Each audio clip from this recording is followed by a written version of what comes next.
We have arrived at the last of our vices, the vice of lust. Now, Aquinas' definition, I'm going to quote it just straight from him. I think it's deep and helpful. Aquinas says that lust is a disorder by reason of excess regarding desires for sexual pleasures, either internally in our desires or in external actions as well.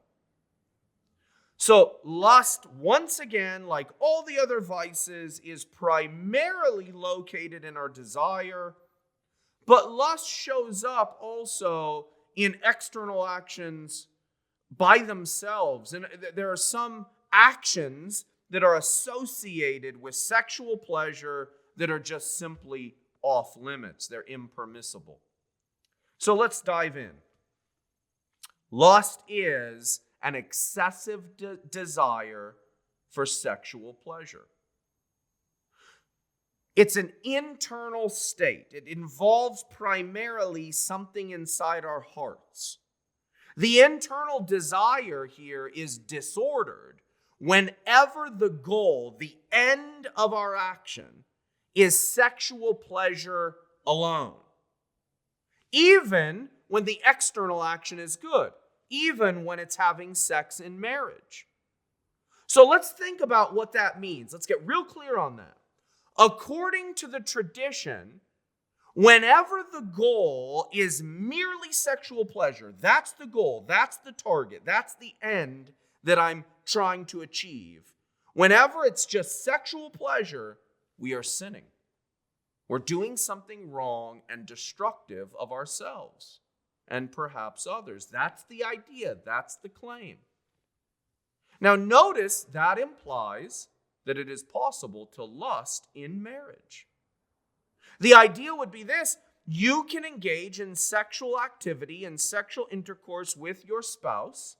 You can do so in a way that is perfectly holy and wonderful and beautiful, but you can also do so in a way that is destructive, that is lustful, where the goal is just sexual pleasure. Here's how I think of this.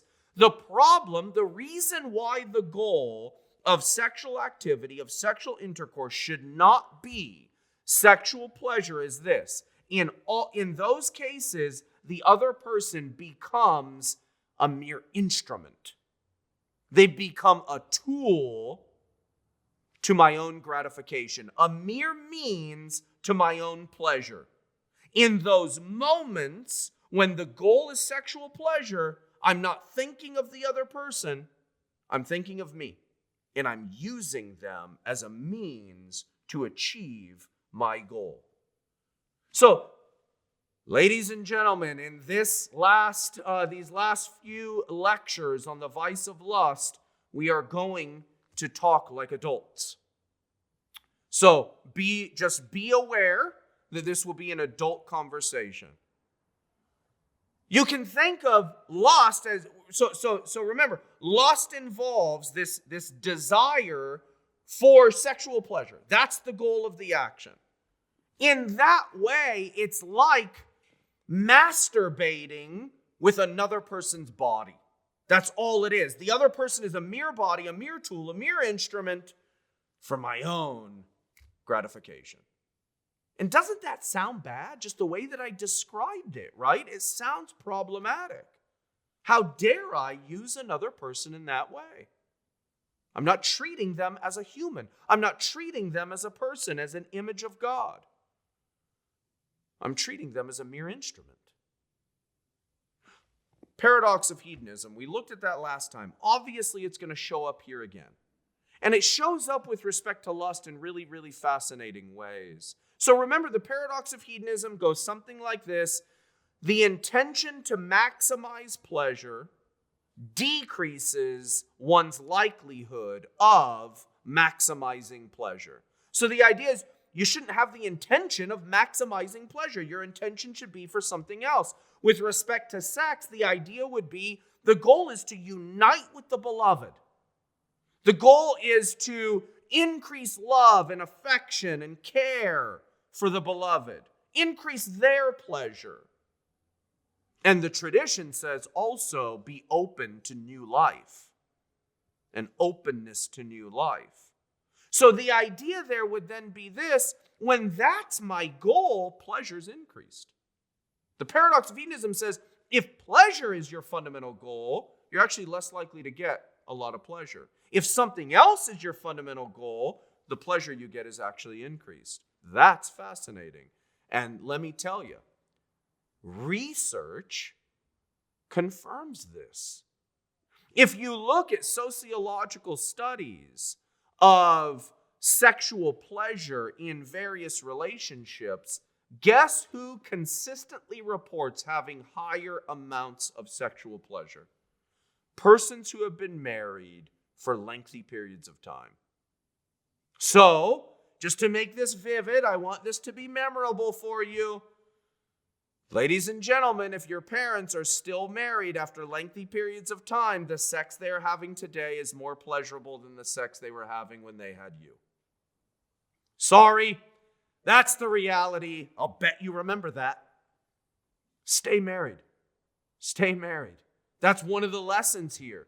Why? Well, intimacy, union with the beloved. You learn about the person. You care more and more for the person. The goal starts becoming them, not you. And pleasure increases for everybody. This vice is also connected to intellectual virtues. The intellectual virtues are those excellent making, good making features that are more sort of properly understood as being about the mind, quest for truth and knowledge. What sort of mind, what sort of person should I become so that I'm more likely to arrive at the truth? Those are the intellectual virtues. And think about it like this: lust and anger especially have an ability to cloud our perception of the world. We start to see the world and other people, institutions, work, family, through the eyes of lust.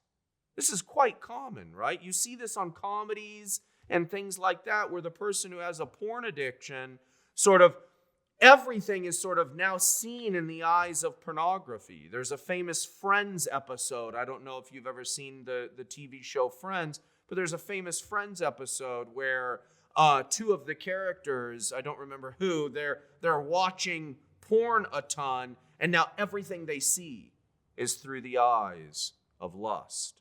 Lust and anger have this damaging effect on how we view the world, how we perceive the world. Okay, now, as I mentioned in the definition of lust, lust is fundamentally about this internal desire, this internal state where the desire is just about sexual pleasure. And that's it, right? So if your desire is fundamentally about sexual pleasure, if that's the goal, you are operating in a state of lust. You are well on your way to acquiring the vice of lust that destroys. Now, I also mentioned the external act, that there are certain external acts that, according to the tradition, are just simply impermissible. And here, the idea is that the external act itself is disordered and indicative of a disordered heart. And in this way, the sin is both damaging because of an internal desire that has gone wrong, and because the external act is also evil or wrong. According to the tradition, there are external sexual acts, just the act itself, that are inherently disordered. These kinds of acts are never permissible. And one of the main reasons is because these kinds of acts can almost never have the proper internal desire, which is supposed to be for a kind of union with the beloved, along with an openness to new life. We're going to explore all of that soon, but it's worth looking at some of the acts that are forbidden according to this tradition. Now look, some of you might disagree with these with the forbiddenness, the destructive power of these acts. That's okay, but make sure your disagreement makes sense, that it's principled. Why? Why are you disagreeing? So these are going to be sexual acts that, according to the tradition, destroy us and wind up ruining sex as well. Let me give you a list of some of these. Masturbation. It's hard to see how masturbation is not done for mere sexual pleasure. And remember, lust just is fundamentally, in terms of the internal state of mind, lust is an act committed, a desire simply for sexual pleasure. Whenever an act is done in that way, you got lust, or you've got the beginnings of lust. And so masturbation is obviously. And so the tradition has long, all of Christian history, has forbidden masturbation, has said this is a disordered act, it will hurt you. It will ultimately damage you. Adultery. Adultery, right, involves all sorts of violations, a violation of vows, right? It's going to, as we're going to see in a moment, right, it's going to also involve, it's not as unitive. Adultery has always been seen as disordered, as a disordered act, always impermissible. By the way, this list is agreed upon by secular, non-Christian philosophers and thinkers throughout history as well. When I think of adultery, it reminds me of this example that I use regularly. I think of our actions, our lives, almost like this. Whenever we act, we're typically acting because we think that it's going to benefit us or others, right? We think that it's good. We think that what we're doing is good in some way. And adultery has this feature, right? So I think of this as like a six-sided die. Think about, your set of dice that you have in a game, in a, Monopoly, whatever. You shake up the dice, right? And it lands on a certain side. This six-sided die is like the actions that we perform. Each side has sort of a good thing, but and some of the sides are bad parts of the action. And whenever we engage in various activities that are inherently disordered, what's happening is that we focus on the good parts and we ignore the bad parts. It's like the good parts light up to us.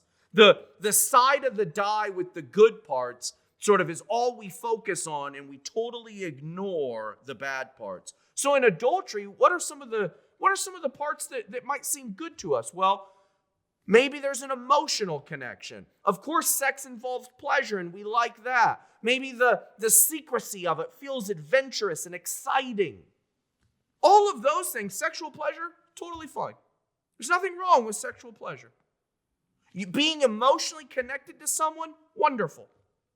Having excitement through, mystery and all of that stuff, there's nothing inherently wrong with that. What adultery does, though, is it lights up those things. We focus on those things and we ignore the inherent destructiveness of adultery.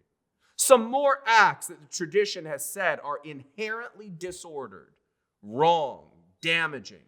Homosexual sex. Why? Well, it's not properly unitive. It may end up requiring sexual pleasure as the ultimate goal. And remember, we said whenever that occurs, you have the beginnings of lust. And homosexual sex cannot involve openness to new life. And so the tradition has always said that's part of the nature of sex. So homosexual sex is considered disordered. Fornication, again, violation of vows. There are no vows, right? It's not properly unitive. We'll see this in more detail in a moment. Bestiality, sex with animals, right? Don't say this, well, that's wrong because they can't consent. Yes, they can. Animals can consent to your petting them. Animals can consent to your playing with them. Animals can consent. You can tell if they're consenting or not by the way they're acting, tails wagging and whatnot. But it can't be properly unitive. There's no vows involved. And of course, there's no openness to life. Sex with children is another one. Maybe there can be consent depending on age, right? We're allowing children to consent to all sorts of stuff at 12 and 13. But it can't be unitive in the way that sex is designed to be. And of course, there are no vows. And so we're going to see in a moment why that matters. But one lesson of this list is that mere consent is never enough to make sex permissible. Sex is a sign and a symbol of something beyond it. And so if we miss that, we're going to be in trouble. So here's my example. I want you to consider on my right, suppose there's this guy, let's call him Steve. On my left, there's this guy, let's call him Frank. And these two are both serial killers. Yes, that's right. Both Steve and Frank are serial killers. Now, I want you to imagine that Steve is this sort of serial killer. He looks like this. I hope you can see my face clearly. I'm grimacing. My brows are furrowed. I'm trying to look really angry. Steve is the grimacing serial killer. On my left is Frank. Frank is the smiling serial killer. He's smiling. That's Frank. Okay, everybody got it? You understand the difference between Steve and Frank? Who is scarier? Which one is more disturbing? It seems to me that most of us would say it's Frank, the smiling serial killer. Not Steve. Why? Well, Steve, the grimace, the anger, the malice that is on his face accurately portrays his heart, accurately portrays who he is. The sign, the anger, the grimace, the furrowed brow corresponds to the reality with Steve, not with Frank. A smile indicates friendliness, welcomeness, gentleness, hospitality. And so Frank has the smile, but we know he's a serial killer. And so part of the reason that Frank is so scary and nasty and gross is because the sign is so divorced from the reality. That incongruity is nasty. It's disgusting. Whenever the sign occurs without the corresponding reality, something gross has happened. Ladies and gentlemen, that's the idea of having sex without the reality of what sex is supposed to signify. This kind of deep union of body and soul. The union of body is supposed to point to a union of soul. And in fact, we have a word that signifies the sex as a sign without the reality of spiritual, emotional union. The F word. That's a nasty word. And think about what it picks out with respect to sex. It picks out sex without love. It picks out the sign, physical intimacy, without the reality. There's no emotional intimacy. It's a nasty word that picks out a nasty event. Whenever the sign occurs without the reality, we have something gross.